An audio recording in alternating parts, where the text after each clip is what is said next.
Hey, what's going on, everybody? It's Playa Potna, host of the Motion Country Cuzzin Sir WinnieDahBish, coming at you with another episode of What's Happening with Winnie the podcast.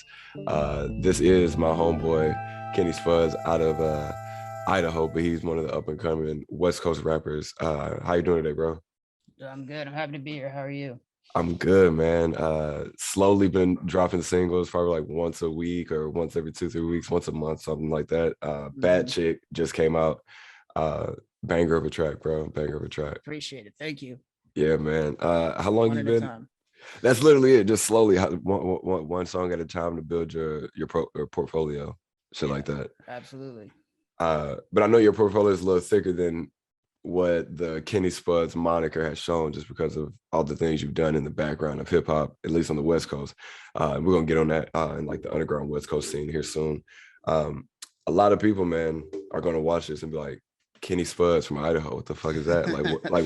Like why adopt Spudz as like a moniker? Is it just like to put on for Idaho? Kind of. It was a nickname. So when I was in college playing soccer, one of my teammates from Cali, he just started calling me Spud. It became half a joke. And then I think I already had it in my Instagram tag for a while. And I remember I was just stuck thinking, I was like, man, what the fuck is my rap name gonna be? Yeah. I probably had like a dozen ideas, and at some point I was like, even the ones I liked, I was like, man, I gotta have to get used to being called that and shit. It's like they're already calling me Kenny anyway. They're calling me Spuds anyway. And then I ended up actually like Googled the name and nothing else popped up. So I was like, okay. I'll be the only one that has it too. So anyone that searches me, I'm not competing with anybody or any other name. There we go. Trying to the same name. So I was like, all right, fuck it, we'll just go with that. Yeah, trying to get that name to the top now, bro. That's what we're building up for. Mm-hmm. Yes, sir. How long you been actually, like, how long have you been in the music scene? Like, and what were your jobs, or like what did you kind of adopt in the music scene before you decided to step out by yourself? Here, like locally, like, you know, we're based in Eugene right now. It's like you and me both. But another one of my old college teammates, he ended up moving back into town and needed a place to stay. So he moved in with me, and he was making music at the time. And so that would have been like, oh shit, what was that? That might have been like, I want to say it was like June 2019. And so him moving in, that was the first time I ever saw like music being recorded like in person and stuff. And then a few months later, like the topic of writing came up, and he wanted me to start helping him like write lyrics and stuff to his songs, because I guess writing's always been kind of something I was good at. Okay. So we just sat down one day. That would have been December 2019, the first time we actually sat down together, and I helped him write a song. And it was just one of those things where I sat down, and after I did that for the first time, I was like, oh, like this is what you really like to do. Is you just had no idea. Nice. And so for the next year, it was just kind of like being in studios, kind of sitting in the background, just sort of like helping out with the pen side of things, and at the same time just sort of watching how songs get built and stuff. Yeah. And then after a while, it's kind of got to the point where, I like doing that. I like writing songs for other people. I like helping people write songs, just seeing what comes out of it's fun, whether or not it's like my song or somebody else's. But at some point I got to the point where I was like, I'm around this shit all the time. Like, I'm already writing the songs. Like, why not, write some songs and try yourself, just see what happens. And at least then, like, some of what you create is actually yours at the end of the day. For sure. Just, and, we talk about, just different ideas, like way to market, promote, stuff like that. And, just watching shit on YouTube all the time and have all these ideas. And it's like, so worst case scenario, now I'm just another guy getting to test this shit. And, when somebody finds something that works, it's good for everybody. So yeah, for sure. It's like a win-win across the board. That's crazy, bro. Like, I was introduced to you in that like scene, like I guess like right after you started doing like the writing stuff. I started to like come around and like kind of know you, the squad that you were around. So that's like crazy, bro. Like, I would have thought like you were in it for at least like 2, 3, 4 years. Like, this is like you're literally jumping off the porch in hip hop and music, bro. With your face on the front. No, we're still in the infant stage for sure. But hey, man, yeah. But I think that I think being a musician is probably one of the hardest things to do, because a lot of people are judgmental already. A lot of people don't want to listen to their homies' music. A lot of people don't want to, be around in those studio moments. So kind of what kind of helped you understand like a day by day slow progress, like slow grind's better than no grind, just to build up to a point and to a fact where like you're confident to drop albums and your mom or drop singles and your mom rocks with it. So like talk about that, bro. Fuck yeah. Honestly, I think it was just being around other people that were like making music and just, you know, kind of had that fuck it mentality where, you know, they're just, you know, it's like they're not doing it for, I mean, at the end of the day, you want people to like your shit, but, you know, it's like, you know, it's a, you know, if you say like, you know, it's let's say like I rap or something like this, you know, you kind of know the reactions, like people are like, yeah, okay. But you know, I was just living with people, around people, you know, it was just a whole different type, you know, just a whole different group of people than, you know, a year or two earlier I would have been around. It's just all these people that are just doing their own thing, regardless of what's going on around them or what people think. Yeah. So that just kind of rubbed off on me. And it's like, it kind of went from one of these things where it's like, you know, I can't make music or I can't do that. That's what other people do. But now it's like, now it's like, I know those other people. And, you know, it's like, oh, these are people just like me. Like, so there's nothing crazy to it. They're just doing it. You know, it's like, if they can do it, I can do it. It's just, I mean, just being around people like that, you know, brought my confidence and the courage to do it up a ton. No, that's crazy. You know, that is insane. What are some of your like who are some of your musical influences before you, like who are some of the people that you listen to, enjoyed listening to, and then who are some of the people that you kind of draw inspiration from now, whether it be, you know, West Coast local or nationwide? Like who are some people that you draw inspiration from when you tap into the music? So as far as like a big artist goes, my favorite artist of all time is Gashi. I don't know if you're familiar with him. No. He's had a few bigger songs in the US, but I know he's big in Europe.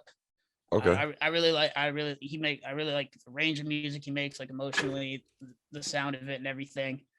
Let's see. There's another artist called Darcy.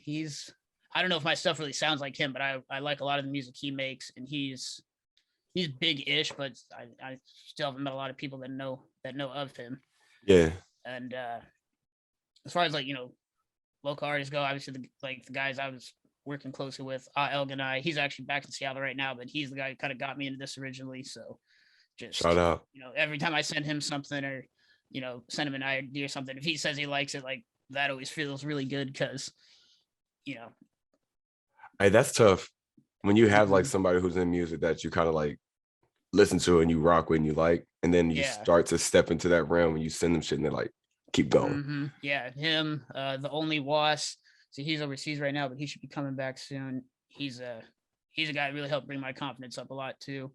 Bari, you know, Bari Bands. I know it's kind of through him that we, you know, shook hands for the first time. Yep. Shout out to Bands. Yeah, I mean, I look up to that guy in a lot of ways, more than just music. And so he's definitely one of those guys where, you know, if he gives you a compliment or, you know, acknowledges something you're doing, it hits different because, you know it's coming from somewhere. He ain't just talking shit. He actually means every word he says. He's calculated. I fuck with Bands. Shout out to Bands, man. We're gonna try to get you on the podcast next, bro. Oh man, yeah, you got to. Yeah. Every time I'm around that guy, I feel like I learned something new. So I try to listen real close. Oh, that's what's up, bro. Yeah, Bands is helps me with my like. He's like giving me some gems when it comes to promotion on Instagram and shit like that. It's like, bro, you got to make sure that you own it. 10 o'clock, people up. Drop another one at 2. Keep posting. And it's hard for me because like that's like my biggest downfall. It's like I don't really like self-promotion. You know what I'm saying? I just want to drop one. Hey, my shit's out. Hopefully y'all like it. Go watch it. And he's like, that ain't gonna do it. That ain't gonna do it. It's something you gotta like work up to slowly, I think, because I mean I used to maybe post on Instagram like once a month, and now it's like I've kind of gotten to where I'm, you know, 2-3 times a week. That doesn't feel so crazy anymore. But you know, it's like he says, you know, it's just you just gotta do it. You gotta be doing it. You know, oh yeah, for sure. Make these motherfuckers see you. You're gonna have to block me if you're gonna get rid of me. But hey, that's it. Yes, sir. I fuck with that. Bro, so we talked about your inspirations, man, and you kind of like briefly touched on some people that you worked with locally before. But are there any people that moving forward you would want to work with, whether that be local or again like kind of big? I know you brought up the two guys, Darcy and Goshi. So we kind of got those, but are there any other people that I mean, shoot for the stars type shit, like Dead or Yeah. Alive, who would you want to work Oh, with? I mean, if I ever got a song with Gashi, that'd be like, the pinnacle. I don't know what I'd do after that, you know. So, maybe hopefully one day that would happen. But I mean, honest, it's like specific names. It's like I don't know, because honestly, if it's anybody that's further along than I am, and who's making music I like, like Of course, you wouldn't have to convince me to get in the room with them. It just depends. Like Gashi for sure. I mean, shit, like I can take your pick. Like, Hey, for sure, yeah. I mean, anybody who's popping, yeah, I was talking to a guy a few days ago, and he was like, "It's not crazy to think that getting a song with a Drake or somebody like that, like that's like shooting for the stars. But if you get something like that, what that name does for Oh yeah. careers is insane. Like, I bring it up. I brought it up on the last podcast that I was on. Look at JB Blockboy. Hadn't really had many hit successes after, saying riding the motherfucking Rover, but when Drake popped in, when Drake saw it, it went off. You know what I'm saying? So Yep. he had those type of artists have that type of like touch. It's like the Midas touch. They go, everything's yeah. As soon as they're on a track with you, suddenly their whole fan base sees your name. Yep. So now you just got a whole new clique of people rocking with you. Hell yeah. What would you say, or what would you want most people to know about your projects that you have out right now that they don't if they haven't listened? I know that's kind of a full worded question. I mean, it's just kind of it's the testing the water stage, really. I'm just trying to, it's early enough. I'm trying to just like, I'm still quote unquote finding my sound. So, but, so I'm trying to put out songs that sound, everyone sounds a little bit different, there's still, I feel like there's still like there's common themes in them, but the sound's a little different. It's just right now, it's just the stuff, it's just the final product of me trying shit, and it's like, oh, this one sounds good, and it's gonna keep being like that too, it's bad chicks, kind of like a summer like bop, but summer's over now, so the next season it's gonna be some difference, it's gonna be a little bit different emotion, shit's gonna hit a little different. Okay, so you kind of like your writing process is based off of like real life, so you're not like a fugazi rapper, like you're not like money, cars, clothes, and hoes if you ain't really got it. So you're talking about shit that you are actually living. Yeah, I mean, it's it's like I'm trying to like walk the line where it's like, there's an escapism to music where it's obviously like speaking things into existence and stuff, and so hell yeah, I got some like that, where we're touching about it, but I don't want to just be talking about a bunch of shit I don't got either. It's like in some way, in a lot of ways, I think what I try to do is sort of blend the two, where one aspect of the song you'd be talking about a girl or something like that, and that's based on something that was real, and then you can equate that to being in a fast car, some other shit, and so you just kind of you're just sort of checking off all these boxes, and it's more you're touching on more like more things you touch on, it's still coherent, it's like there's something different about there's different parts in the song that might like make the listener like it, so it's just it's not even necessarily something I'm like thinking about it like that when I'm doing it, it just happens. I mean, you've been writing for a while, so it's a natural idea for you. You kind of can like figure out the synonyms and things that kind of work with each other. They go hand in hand. Yeah, you put out the rough draft, and then you got the rough draft, you go back, and then you just tweak it, new day, you got new ideas for it, like it's just endless possibilities, it's probably part of the reason it's like it's addicting. Hell yeah. I was gonna say, like, how often do you record? Like, is it like one of those every single day you're in the after work, after you after you clock out, you lock in, or do you try to take the time to build up some storylines before you go in there? I mean, it just depends. There's like the first 6 months when I started recording, before I put out my first single, I probably recorded all but like 2 or 3 days. It's nice. Oh wow. Like COVID, working stuff was slower. Yeah. So at the time, like it was a blessing. I got to focus on that and just put a ton of hours into it, and just kind of fast track myself and get better at it faster. And then after that, started working more, got busier, but it was nice. I had that little like kind of bank of songs to where I didn't, I got to focus more on just getting my money right and stuff. Oh, yeah. So at that point, it was just working, record a fuck ton on the weekends, just back to it. And, now I'm trying to kind of find a balance where I'm just, I'm able to do a little bit of everything daily or almost daily. And then it even also depends too. It's like, it's like if I got a release coming up, then, it's like, okay, we're not concentrating as much on making anything new. I want to make sure like I get this shit off the ground. Yeah. And then sort of let it do its thing. Okay. And then go right back into it. We're going to transition real quick because you were actually supposed to be, and I told I told the audience last season finale, that we were actually supposed to hit the golf course. So this was supposed to be Kenny Spudz was supposed to be one of the first artists, one of the first guests that I've ever had on What's Happening with Winnie the podcast on the golf side. Excuse me. But comes to find out, Kenny's a fucking left-handed player. So he's a cheater. So just know that if you ever play golf with Kenny, left-handed golfers are cheaters. I don't know what it is. Left-handed athletes are cheaters. My daughter's one of them. So little cheater. So I'll have to find out how to cheat better because my golf game is trash. Yeah, I was like, my golf game is trash. What other coming up, was there like sports that kind of got you into like, did sports build your confidence? Because that's what it was for me. Like sports really built my confidence and knowing that I could get behind this mic and behind this camera. Yeah. And kind of like how your friends, I was like, no matter what you put out, not no matter what you put out, but you put stuff out. If they like it, they give you good critiques. If they don't, they give you good critiques. So it's kind of emboldened me to hop back here every day that I can to record. Were there audiences or sports or things like that for you that kind of like transition seamlessly into how you handle music? Oh yeah, for me it was definitely soccer. Like soccer was always my main sport, all through kindergarten, middle school, high school, college, that was basically like my whole identity was shaped around that. That was the thing I was good at. That was the thing I all my time and energy was going into, like all I was thinking about. And then stuff. And then I finally got to the point where I was just doing some real like mental health evaluation and stuff, and it was sort of reassessing like the goals. Okay, why am I even like still doing this? It's like I'm making progress with it and stuff, but if I get to the end of the road with this and actually achieve stuff, it's actually going to feel the way I think it will. And then at that point I was like, I'm just going to take a break. Just like we'll just take like 1 month off. Like I've never taken a break that long.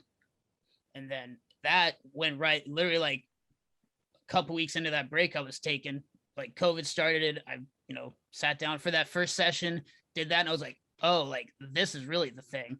Oh, and, wow, and man. the entire, and every, like, as far as I'm concerned, soccer and music are the exact same thing. Like they're the equivalent. It's just,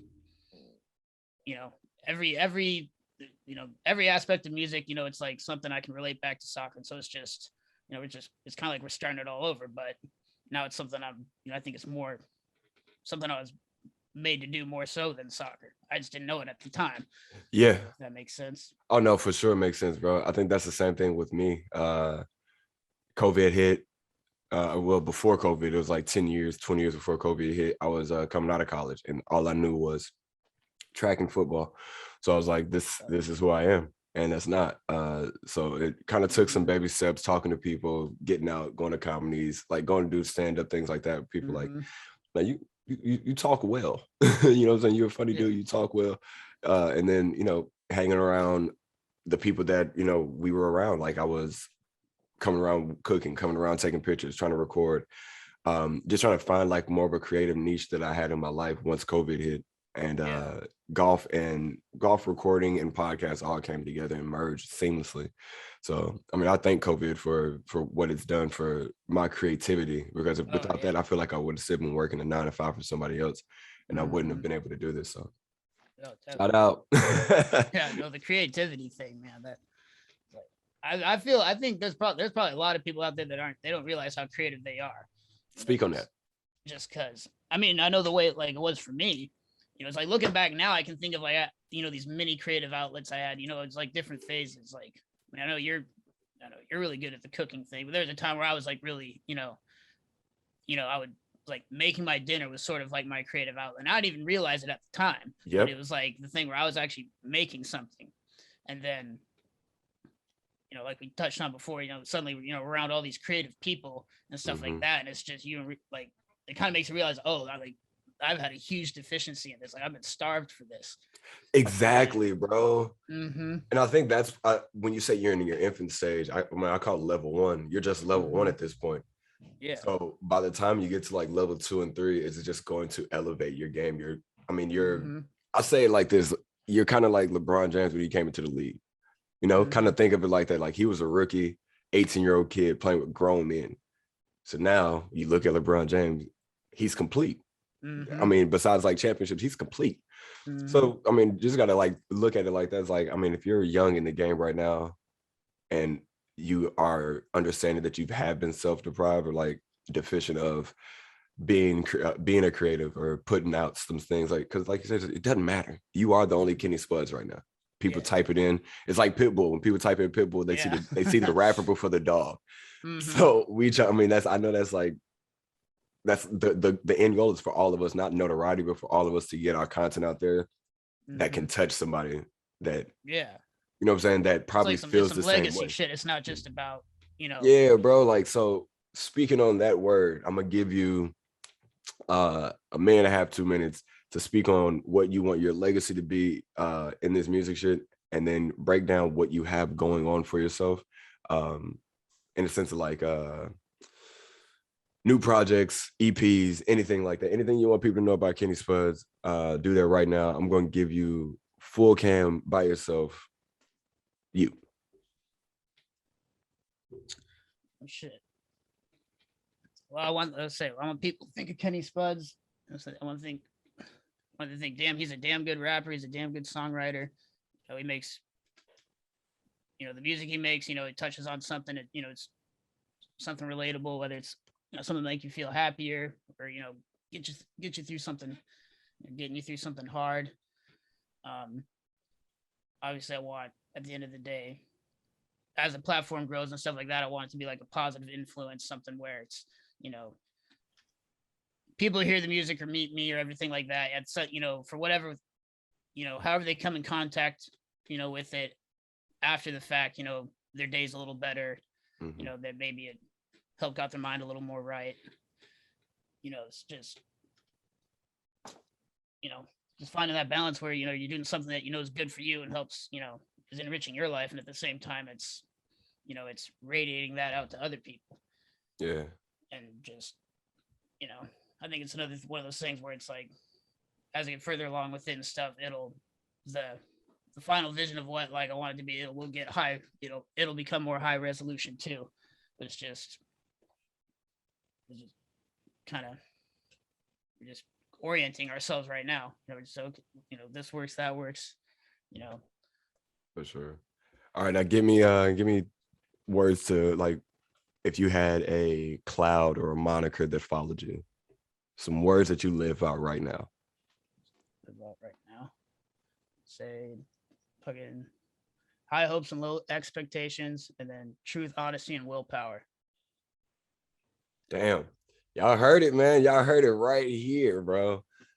I am super proud of you, bro. I want to get this out here at the end of this video, bro. I'm proud of you because, again, I have seen you sit in the background, sit in the corner, be the fly on the wall, taking notes, and now to see that you are actually putting your shit out there. And as of recording, today is October. Jesus. Today's October 10th, and you've dropped what I would think is like your 5th single. Yeah, or sixth, yeah. 6th single, in Bad Chick. So please, guys, go over to Kenny's IG. I have it right there. We're gonna have his SoundCloud on here as well in the description. Kenny Spudz on IG, bro. Please follow the bro. It's positive music coming, really good shit coming, bro. I'm proud of you, man. Just so you know. That's why I wanted to get you on here. I appreciate it, bro. Right back at you too. You know? Hell yeah, man. So I know you've been I know you switched it up a couple times since we first met, but hey, talk about it, bro. I had to find my lane. Yeah, exactly.